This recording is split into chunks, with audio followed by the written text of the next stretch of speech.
ఇందాక ఒక స్క్రోలింగ్ చూసి ఆశ్చర్యం వేసింది. మరీ ఇంత చైనా ప్రేమికులు ఉన్నారా మన దేశంలో? ఎందుకంటే చైనా ఇంకేముంది, యుద్ధంలోకి దిగిపోయింది, రంగంలోకి దిగిపోయింది, ఇరాన్కి సాయం అందిస్తామని ప్రకటించింది, ఇరాన్కి తోడు నిలబడతామని ప్రకటించింది అన్నటువంటి 3 రోజుల నుంచి ఏం బిగుతోంది చైనా?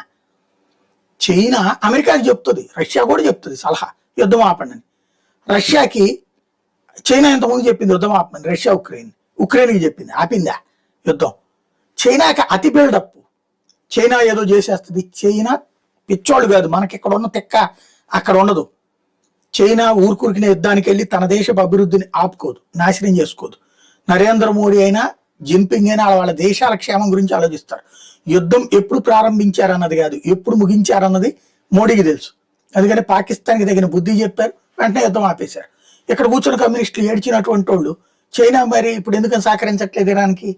కాబట్టి అక్కడ చైనా జిన్పింగ్కి ఏం కావాలి, మనతో ఎందుకు యుద్ధాన్ని చేయలేదు, మధ్యలో ఆగిపోయాడు గాల్వన్లో అంటే బిగిన్ అయితే అది ప్రమాదం, తట్టుకోలేరు. కాబట్టి చైనాకి అతి బిల్డప్లు ఇచ్చేయడం మానేసేసి, చైనా రాదు యుద్ధానికి, రష్యా రాదు, ఇరాన్ తనకి తాను ఎదుర్కోవాలి, 4 రోజులు పోయాక సరెండర్ అవడమా లేకపోతే తగ్గి ఎవరినో వాళ్ళని బతిని ఆడుకోవడమా జరుగుతుంది.